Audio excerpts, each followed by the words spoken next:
The NBA celebrated its 75th season this year, leading to more discussions about basketball history than ever before. But one author believes that a crucial chapter has been ignored. CBS News special correspondent James Brown sat down with Claude Johnson to discuss his new book, The Black Fives, and the story of basketball's forgotten era.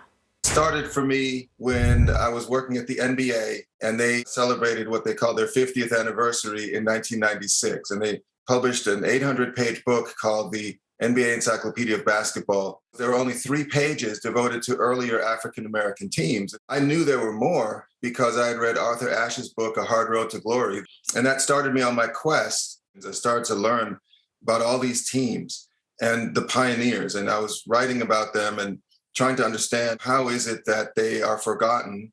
This book is the proper tombstone for this buried history that was buried in an unmarked grave. I focus on the Black communities of Chicago, New York City, which is Harlem, Brooklyn, and the Greenwich Village area, Washington, D.C., and then Pittsburgh. And the way that the game emerged was relatively the same in each of those places.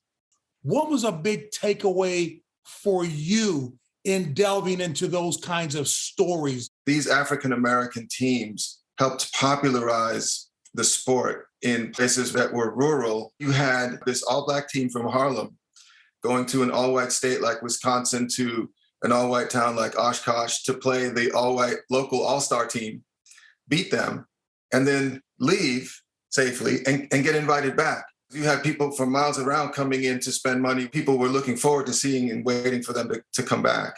You write about how basketball brought Black communities together. Migrants from the American South, clearly we all know that, but also from the Caribbean islands, if you will. Well, people don't realize that West Indians actually controlled the game. They were the power brokers at the very beginning. They also controlled the narrative of how the game should be played.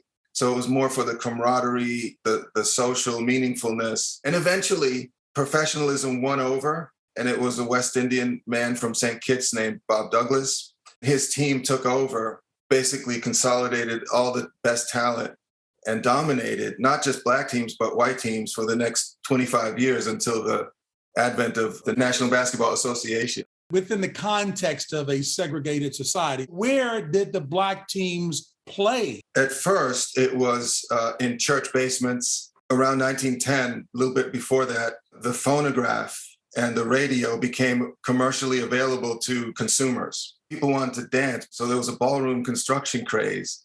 And when these ballrooms started appearing, enterprising Black basketball promoters said, wait a minute, now I can bring my basketball team and an orchestra. And there was music before the game, during halftime, and after the game. That's a Black innovation. Now it's everywhere, ubiquitous. And so it became this like socially meaningful event. So you could go to one of these events with 1,000 people and meet all your other peeps from South Carolina or North Carolina or Louisiana or wherever you're coming from. It's just a way to mingle and understand, hey, what's going on? What are you hearing from back home, or whatever the case? What was a big deal was eventually getting one's own facilities. And that happened around 1913. Once Black communities got colored YMCA branches with their own gymnasiums, that's when things really started to take off. Is the NBA starting to embrace this a bit more to your liking? Are you seeing any encouraging signs there? We're very friendly with the Players Union. They gave us our first grant as a nonprofit, and the teams have been friendly more and more. But the league office, really, they're sort of lagging behind because, we've been pitching them for probably 20 years on just trying to embrace this history. They're calling the BAA the beginning of the NBA, when really it was the merger of the BAA with the NBL in 1949. If you ignore the NBL, then you're ignoring 15 prior African-American stars. So we think that they're going to eventually reconcile that, because they have to, just like MLB has to reconcile the stats with Negro leagues. It's just a matter of time, and people are starting to catch on to it.